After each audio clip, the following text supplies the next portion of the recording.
yametanda baada ya matokeo ya uchaguzi mkuu wa serikali ya wanafunzi UDOM 2026 kutangazwa.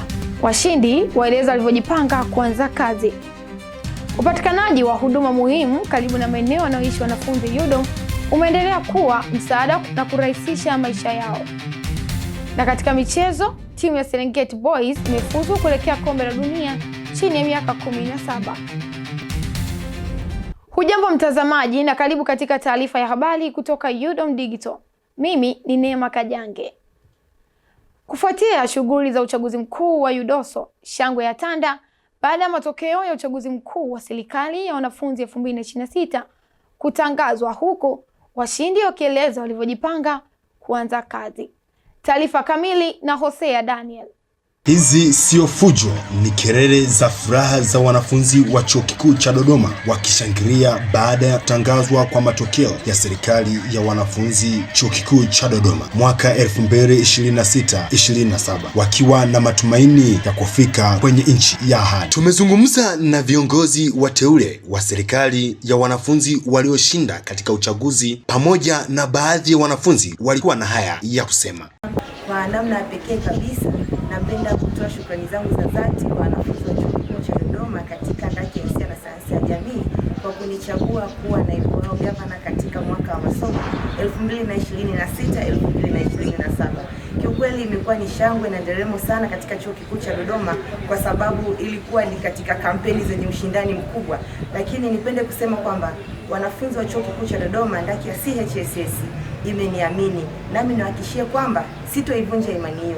Naahidi kuwa sauti na kuwatetea wanafunzi pamoja na maslahi yao, kwa daraja kati ya uongozi pamoja na wanafunzi, kuhakikisha kwamba umoja na ushirikiano Chuo Kikuu cha Dodoma unazidi kuimarishwa ili kila mmoja aweze kujiona kama ni sehemu ndani ya Chuo Kikuu cha Dodoma bila kujali kozi, jinsia wala kitu kingine chochote. Kiukweli napenda kutoa shukrani za dhati sana kwa wanafunzi wa ndaki ya Hisia na Sayansi ya Jamii, na niwahakikishie kwamba hapa wamechagua jembe na tunakwenda kuifanya kazi. Mwenyezi Mungu awabariki sana. Niwahakikishie kwamba chuo chetu cha Dodoma kiko mikono salama, na nina imani sana na uongozi wote ambao umeingia madarakani katika mwaka wa masomo 2026-2027.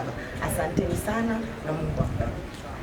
Niko hapa mbele yenu kuwashukuru wale wote walioniunga mkono toka mwanzo wa uchaguzi mpaka mwisho na kuhakikisha nikashinda kwa kishindo. Niwatoe hofu kwamba kiongozi mlomchagua ni kiongozi mchapakazi ambaye atakayekwenda kushirikiana nanyi bega kwa bega. Asanteni sana na niwatakie Idi Mubaraka kwa wote. Jina langu ni Freddy Faustin Milano. Kwa kweli mimi binafsi nimefurahishwa na matokeo, na viongozi tuliochagua ni viongozi ambao tuna imani wanafikika. Ni viongozi ambao always watasimama upande wa wanafunzi. Kwa hiyo rai yangu mimi kwa wanafunzi wenzangu ni kwamba kuwapa ushirikiano viongozi ambao wameshinda.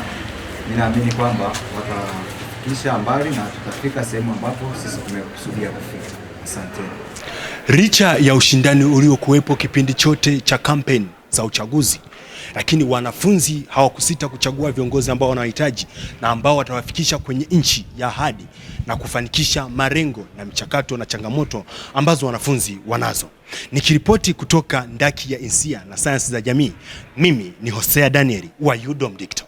Asante Hosea Daniel kwa taarifa hiyo. Upandaji miti umeendelea kuwa moja ya njia zinazosaidia kuboresha mazingira katika Chuo Kikuu cha Dodoma, huku wanafunzi wakieleza namna hatua hiyo inavyochangia kuongeza hali ya usafi na kufanya mazingira kuwa rafiki kwa kujifunzia.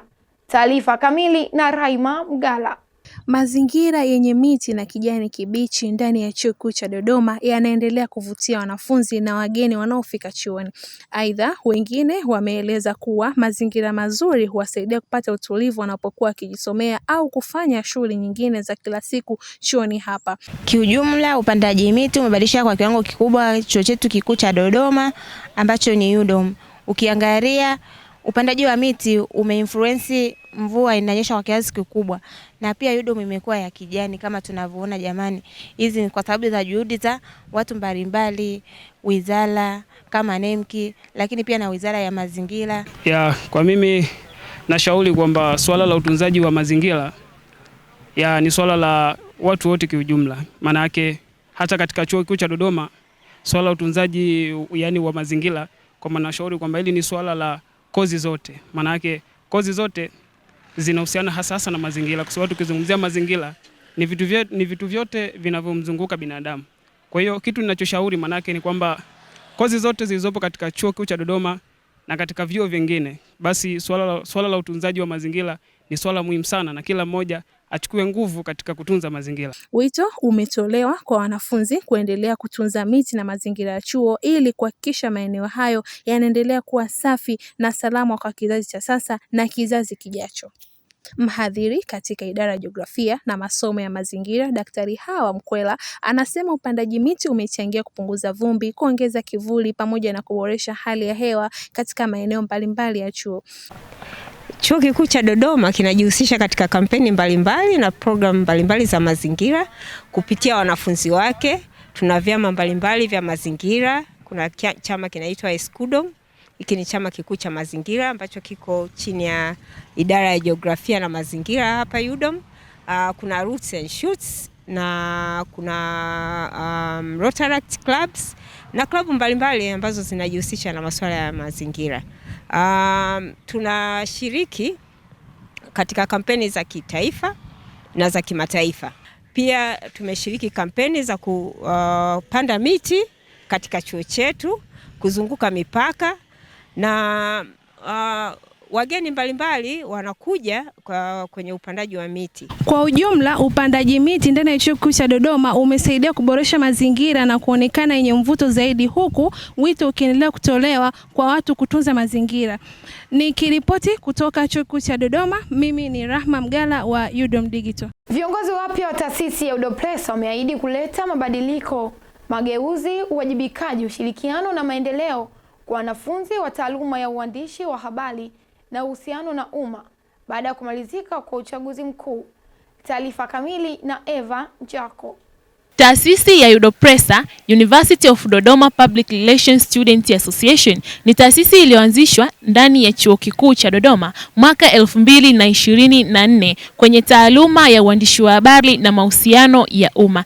Hivi karibuni kumekuwa na uchaguzi mkuu ndani ya UDOPRESA kuchagua viongozi katika nyadhifa mbalimbali. UDOM Digital imefanikiwa kukutana na mwenyekiti wa uongozi wa uchaguzi huo ambaye ametuelezea kwa undani zaidi jinsi mchakato wa uchaguzi ulivyokwenda. Ulikuwa mzuri sana ukizingatia kuanzia tulivyoanza mchakato hadi mwisho. Tulivyoanza kutangaza nafasi mbalimbali, lakini pia mchakato wa kuchukua fomu ulikuwa mzuri sana, hasa watu wengi walijitokeza, kitu ambacho naweza kusema ni tofauti na mwaka jana. Kwa hiyo naweza kusema mwaka huu tulikuwa na nafasi ambazo watu walikuwa wengi katika nafasi mbalimbali, kwa hiyo ushindani ulikuwa mkubwa. Lakini pia zoezi la uchukuaji fomu lilichukuliwa kwa haraka, lakini pia baada ya hapo zoezi la kupiga kura lilikuwa zuri, hasa ujio wa wanachama. Tulikuwa na wanachama zaidi ya 300, kitu ambacho kifanikisha zoezi kwenda kwa ufanisi na kwa namna ambayo tulitaka. Lakini pia kwa upande mwingine, baada ya upigaji kura, zoezi la kuhesabu kura lilikuwa zuri sana, kwani kila mgombania alikuwa na mwakilishi wake ambao alimwakilisha katika zoezi la kuhesabu kura. Katika uchaguzi huu kulikuwa kuna nafasi mbalimbali zilizokuwa zikiwaniwa, mfano mwenyekiti, makamu mwenyekiti, katibu, mtunza hazina pamoja na nafasi nyingine nyingi. UDOM Digital ilifanikiwa kukutana na mwenyekiti wa UDOPRESA ambaye alikuwa na machache ya kuzungumza jinsi walivyojipanga kuhakikisha UDOPRESA inasonga mbele. Taasisi yetu inamnufaisha mwanachama moja kwa moja. Katika hili tutahakikisha kwamba tunaendeleza fursa za mafunzo yatakayokuwa yanawanufaisha wanachama kujifunza fursa mbalimbali ambazo zinahusiana na taaluma yetu hii ya uhusiano na umma. Kama ambavyo UDOPRESA tunasema kwamba uhusiano bora, jamii bora. Kwa hiyo UDOPRESA iko kwa ajili ya kuhakikisha kwamba kila mwanachama ananufaika, lakini pia jamii inanufaika na taasisi hii. UDOM Digital ilipata nafasi ya kukutana na mwanachama wa UDOPRESA ambaye alielezea matarajio yake juu ya uongozi huu wa sasa. Binafsi nategemea mabadiliko makubwa sana kupitia uongozi huu mpya. Naamini yale yote ambayo yameshindwa na uongozi uliopita, uongozi huu wa sasa utafanikisha, kama vile kuandaa semina na mikutano mbalimbali kwa ajili ya wanachama. Lakini pia naamini kabisa wataanzisha yani wataweka hamasa kubwa kwa wanachama kulipa ada kwa wakati na bila kusukumwa hata. Lakini pia nategemea kutakuwa na wajibikaji mkubwa kwa viongozi. Wanachama wa UDOPRESA wanatarajia mambo makubwa kutoka kwa viongozi hawa na kuona taasisi yao inasonga mbele. Nikiripoti kutoka Chuo Kikuu cha Dodoma, mimi ni Eva Njako wa UDOM Digital. Asante Eva Njako kwa taarifa hiyo. Tupate mapumziko mafupi, tukirejea ni habari za biashara na uchumi.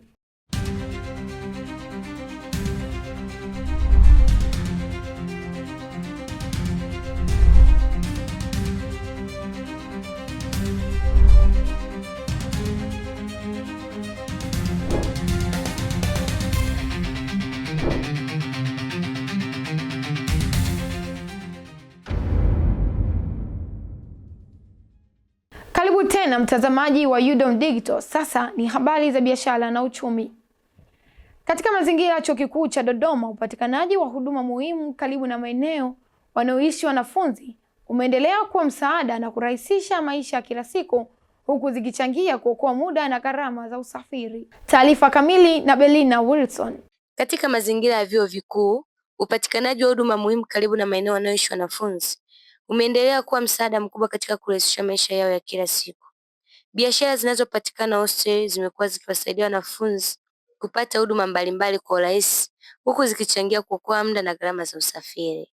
Kwa mujibu wa tafiti mbalimbali kuhusu maisha ya wanafunzi wa vyuo vikuu, uwepo wa biashara karibu na hostel huchangia kuongeza ufanisi wa wanafunzi katika shughuli zao za kila siku. Huduma kama migahawa, maduka ya vyakula, stationery, huduma za printing pamoja na saluni zimekuwa zikipunguza usumbufu wa kusafiri umbali mrefu. Baadhi ya wanafunzi wametoa maoni yao kuhusiana na uwepo wa maduka hayo hostel. Kwa upande wangu nafaidika kuwepo kwa maduka haya, kuwepo hostel hapa, kwa sababu unakuwa napata yale mahitaji yote muhimu. Kwa mfano labda masuala ya kifungua kinywa, maji, vinywaji kama vile soda, madaftari nakuwa nayapata kwenye maduka haya, kulingana yani tofauti na hapo ambapo ukitoka nje kuyafuata, lakini inakuwa ni rahisi kuyapata hapa hostel. Hapa Humanity upatikanaji wa maduka hostel yanatusaidia sana kwa kweli kama sisi wanafunzi, kwa sababu yanasaidia sana kuokoa muda. Haupati wakati wa kwenda kufuata maduka sehemu mbali kidogo, labda kama unataka huduma ya haraka hivyo, au kama kuna mgonjwa labda ametokea anahitaji maji na nini, maduka yanayokuwa karibu yanasaidia, unapata huduma haraka haraka, unasolve mambo yako. Nao baadhi ya wafanyabiashara wametoa maoni yao kulingana na uwepo wa maduka hayo na pia kuelezea changamoto wanazozipitia. Biashara ni mwitikio mkubwa kwa wanafunzi. Biashara ya M-Pesa, huku dukani, ngano, madaftari, kalamu, rula na kadhalika. Kiufupi hapa wanafunzi bwana wana ushirikiano sana. Wana ushirikiano, bidhaa zinatembea. Kiufupi biashara inaenda. Changamoto zipo kibao tu. Changamoto ya kwanza unakutana na kusumbua, anamwambia nenda urudi. Ndio kama hiyo tu ndio changamoto. Upatikanaji wa huduma ya biashara hostel umeendelea kuwa sehemu muhimu kwa wanafunzi wa vyuo vikuu kwa kusaidia upatikanaji wa huduma bora kwa haraka na kwa urahisi. Hivyo ni jukumu la wadau mbalimbali kuweka mazingira wezeshi kwa wanafunzi na wafanyabiashara ili kuimarisha ustawi wa jamii na chuo kwa ujumla. Langu jina ni Belina Wilson wa UDOM Digital. Asante Belina Wilson kwa taarifa hiyo. Baada ya taarifa hiyo, tupate dondoo za soko la fedha za kigeni kwa kutazama jedwali.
kutamatisha habari za biashara na uchumi.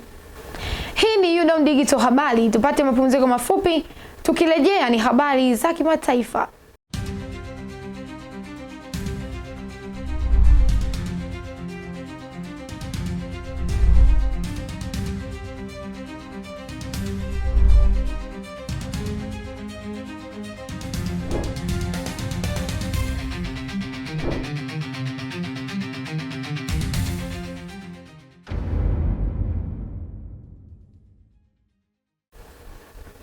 Karibu tena mtazamaji, sasa tupate habari za kimataifa na Vincent Ernest.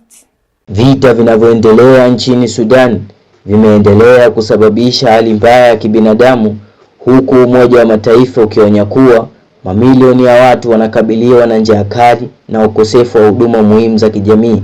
Taarifa hiyo imetolewa na mashirika ya Umoja wa Mataifa yakiwemo WFP, UNICEF na FAO, yakisema kuwa zaidi ya watu milioni 19 nchini humo wanakabiliwa na uhaba mkubwa wa chakula kutokana na vita vinavyoendelea kati ya jeshi la Sudan na kundi la RSF tangu mwaka 2023. Aidha, Umoja wa Mataifa umesema zaidi ya watoto 800,000 wapo hatarini kupata utapiamlo mkali, wakati misaada ya kibinadamu ikiendelea kuzuiwa kufika katika maeneo mengi yaliyoathirika na mapigano. Katibu Mkuu wa Umoja wa Mataifa Antonio Guterres amezitaka pande zinazopigana kusitisha mapigano hayo mara moja ili kuruhusu misaada ya kibinadamu kufika kwa wananchi wanaohitaji huduma za dharura. Wakati huo huo, mataifa mbalimbali pamoja na mashirika ya kimataifa yameendelea kutoa wito wa mazungumzo ya amani ili kumaliza mgogoro huo unaodaiwa kusababisha vifo na kuwakimbiza makazini mamilioni ya raia. Tukigeukia nchini Marekani, ambapo Rais wa Marekani Donald Trump amezitaka baadhi ya nchi za Kiarabu na Kiislamu kuanzisha uhusiano wa kidiplomasia na Israel kama sehemu ya makubaliano mapya ya amani kati ya Marekani na Iran. Trump ameyasema hayo akieleza kuwa mataifa Mashariki ya Kati yanapaswa kuunga mkono juhudi za kuimarisha amani na ushirikiano wa kikanda kwa kufungua ukurasa mpya wa mahusiano na Israel. Amesema nchi kama Qatar, Pakistan, Misri, Jordan pamoja na Uturuki zinaweza kujiunga na makubaliano ya Abraham, makubaliano yaliyosaidia baadhi ya mataifa ya Kiarabu kuanzisha uhusiano rasmi na Israel katika miaka ya hivi karibuni. Hata hivyo, kauli hiyo imeendelea kuzua mjadala mkubwa katika baadhi ya nchi za Kiarabu na Kiislamu, hususan kutokana na mgogoro unaoendelea kati ya Israel na Wapalestina. Wachambuzi wa siasa za kimataifa wameeleza kuwa baadhi ya mataifa bado yanasita kuanzisha uhusiano na Israel kutokana na historia ya mgogoro wa muda mrefu kuhusu ardhi ya Palestina na haki za Wapalestina. Wakati huo huo, serikali ya Marekani imeendeleza kusisitiza kuwa mazungumzo ya kidiplomasia ndio njia muhimu ya kupunguza mvutano wa kisiasa na kiusalama katika ukanda wa Mashariki ya Kati. Asante Vincent Ernest kwa taarifa hiyo. Na huu ndio mwisho wa habari za kimataifa. Tupate mapumziko mafupi, tukirejea ni habari za michezo na burudani.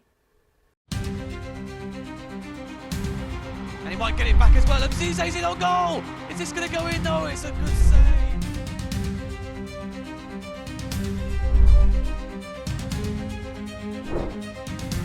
Space on the wing. I have a feeling it's good to the piece of club.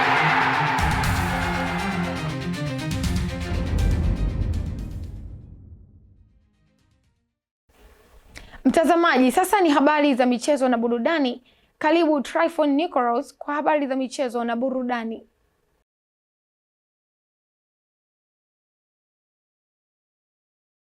Asante sana Neema Kajange. Habari mtazamaji. Karibu kwenye michezo na burudani. Mimi ni Tryphon Nicholas. Timu ya taifa ya Tanzania kwa wachezaji wenye umri chini ya miaka 17 almaarufu kama Serengeti Boys imefanikiwa kufuzu mashindano ya kombe la dunia chini ya miaka 17 kwa mwaka 2026. Tupate taarifa zaidi na Melkizedek Donald. Timu ya taifa ya vijana umri chini ya miaka 17 Serengeti Boys wamefanikiwa kufuzu hatua ya kushiriki mashindano ya kombe la dunia mwaka 2026 kwa mara ya pili mtawalia hatua ambayo imepokelewa kwa shangwe kubwa na wadau mbalimbali wa kimichezo na Watanzania mbalimbali. Serengeti Boys imefuzu kombe la dunia mara ya pili mtawalia, ikiwa mara ya mwisho walifuzu mwaka 2017 na sasa ni 2026. Vijana hawa wameweza kutuheshimisha Watanzania. Nimefanya mahojiano na wadau mbalimbali wa soka hapa Chuo Kikuu cha Dodoma na walikuwa na haya ya kusema. Hatua ya Serengeti Boys kufuzu kombe la dunia kwa vijana chini ya miaka 17, hii inaashiria mafanikio makubwa kwa upande wa soka la Tanzania, kwa sababu kwanza inakuwa ni mara ya pili mfululizo. Mara ya mwisho walifanya vyema 2017 walipokuwa kipindi hicho walikuwa akina Jobu, akina Msheri, na sasa wamerudi vijana wengine akina Omar Kumani, wamekuwa na wakati mzuri sana. Hii inaonyesha kwamba Tanzania wamefanikiwa kwenye swala zima la soka kwa vijana. Licha ya Serengeti Boys kufuzu kombe la dunia, lakini bado kuna changamoto mbalimbali ambazo zinawakabili, kama anavyoeleza ndugu Vitalis Kimario kuwa vifaa vya kimichezo ndiyo changamoto kubwa. Changamoto zinazowakumba vijana wa Kitanzania katika kujikuza kwenye swala la kimpira, changamoto zipo nyingi. Tukiangalia changamoto ya kwanza ni academy. Ukosefu wa academy za kutosha nao ni changamoto. Nyingine ni fedha za kununua, mfano utakuta mipira, vifaa vya mpira kama jezi, mipira nini, nayo inakuja kuwa changamoto. Kama nchi tunapaswa kutunza vipaji hivi ili kuendelea kupeperusha vyema bendera yetu kimataifa, kama anavyoeleza mdau wa soka kuwa tunapaswa kuacha vijana kuonyesha vipaji vyao. Mchango wangu kwa wazazi na walezi wanaowalea watoto chini ya umri wa miaka 17, waruhusu watoto wao kushiriki katika tournament za michezo mbalimbali mitaani, watoto waweze kuonyesha vipaji vyao ili tuweze kukuza soka letu hapa nchini. Watoto waweze kujikita zaidi katika michezo, sio tu mchezo wa miguu bali tenisi na michezo mingine mbalimbali ikiwemo kuogelea. Watoto wapewe fursa ya kuonyesha vipaji ili tuweze kukuza vipaji vya watoto wetu. Furaha, machozi na tabasamu vilitawala kila kona kwa vijana hawa mara baada ya kukwalify kuelekea kombe la dunia. Kila laheri timu ya taifa ya vijana umri chini ya miaka 17 Serengeti Boys kuelekea mashindano ya kombe la dunia mwaka huu 2026. Tuendelee kuisupport timu yetu, tuendelee kusupport vijana wetu. Kulikuwa nami Melkizedek Donald wa UDOM Digital. Asante sana Melkizedek Donald kwa taarifa hiyo. Na sasa tugeukie michezo kimataifa kama ilivyoandaliwa na Luka Nyamavindi. Safari ya ligi mbalimbali barani Ulaya imefikia tamati weekend hii baada ya michezo yote kutamatika, huku ikiacha furaha na machozi kwa mashabiki wa vilabu mbalimbali. Nchini Uingereza, klabu ya Arsenal imefanikiwa kutoa ubingwa wa ligi hiyo baada ya kujikusanyia alama 85 nyuma ya vinara klabu ya Manchester City waliomaliza nafasi ya pili wakiwa na jumla ya alama 78. Mafanikio hayo yamefuta ukame wa miaka 22 kwao na kufanikiwa kurejesha heshima yao katika kilele cha soka cha ligi kuu ya Uingereza. Arsenal wamefanikiwa kutoa taji hilo kwa mtindo wa kipekee baada ya kuonesha ubabe, nidhamu na kiwango cha hali ya juu cha soka katika kipindi chote cha msimu, huku kocha Mikel Arteta akikiongoza kikosi hicho kwa umahiri mkubwa hadi kufikia mafanikio hayo. Katika upande wa timu zilizoshuka daraja nchini Uingereza, West Ham United wamejikuta wakimaliza msimu kwa majonzi baada ya kuthibitishwa kushuka daraja kufuatia ushindani mkali wa kuwania kubaki ligi kuu mpaka mchezo wa mwisho. Licha ya ushindi wa mabao 3-0 dhidi ya Leeds United, West Ham wamelazimika kushuka daraja wakiwa na jumla ya alama 39 nyuma ya klabu ya Tottenham Hotspur yenye jumla ya alama 41. Mara mwisho West Ham kushindwa kusalia ligi kuu nchini Uingereza ilikuwa ni mwaka 2011 ambapo walishika nafasi ya mwisho zaidi wakiwa na jumla ya alama 33. Tukihamia nchini Uhispania, klabu ya FC Barcelona imefanikiwa kutoa ubingwa wa ligi hiyo ambapo imefanikiwa kujikusanyia alama 94 katika msimamo wa ligi, huku akiwa vinara mbele ya mahasimu wao klabu ya Real Madrid ambao wamemaliza msimu katika nafasi ya pili wakiwa na jumla ya alama 86. Na tukihamia katika vilabu vilivyoshuka daraja katika ligi hiyo ya Uhispania, klabu ya Girona pamoja na Mallorca ni miongoni mwa vilabu ambavyo vimethibitishwa kushuka daraja baada ya kushindwa kujinasua katika michezo yao ya mwisho. Tukirejea barani Afrika, nchini Afrika Kusini, klabu ya Orlando Pirates imefanikiwa kuandika historia mpya baada ya kutoa ubingwa wa ligi kuu ya nchini humo kwa mara ya kwanza tangu mwaka 2012. Orlando Pirates wamefanikiwa kumaliza msimu huu wakiwa juu ya mabingwa watetezi wa ligi hiyo, klabu ya Mamelodi Sundowns, kwa tofauti ya alama moja pekee katika michezo 30 walioshuka dimbani msimu huu. Ushindi huu umefanya mashabiki wa Pirates kusherehekea kwa nguvu baada ya kusubiri mafanikio hayo kwa kipindi kirefu. Hakika msimu wa 25-26 umefunga pazia kwa furaha, majonzi na historia mpya ndani ya soka la Ulaya, Afrika na ligi mbalimbali, huku mashabiki wakianza kusubiri kwa hamu msimu mpya utakaorejea baada ya mapumziko mafupi ya majira ya kiangazi. Na kufikia hapo sina la ziada katika uga wa kimichezo. Mimi ni Tryphon Nicolaus. Nikurudishie kijiti hiki Neema Kajange. Asante Tryphon Nicolaus kwa taarifa hizo. Mtazamaji, kabla ya kuhitimisha, tupitie kwa ufupi vichwa vya habari. Shangwe ya tanda baada ya matokeo ya uchaguzi mkuu wa serikali ya wanafunzi UDOM 2026 kutangazwa. Washindi waeleza walivyojipanga kuanza kazi. Upatikanaji wa huduma muhimu karibu na maeneo wanaoishi wanafunzi UDOM umeendelea kuwa msaada na kurahisisha maisha yao. Na katika michezo, timu ya Serengeti Boys imefuzu kuelekea kombe la dunia chini ya miaka 17. Na kufikia hapo tumefikia mwisho wa taarifa ya habari kutoka UDOM Digital. Kwa maoni na ushauri usisite kuwasiliana nasi kupitia kurasa za mitandao ya kijamii. Kwa niaba ya mafundi mitambo na timu nzima ya UDOM Digital, mimi ni Neema Kajange. Asante kwa kutazama.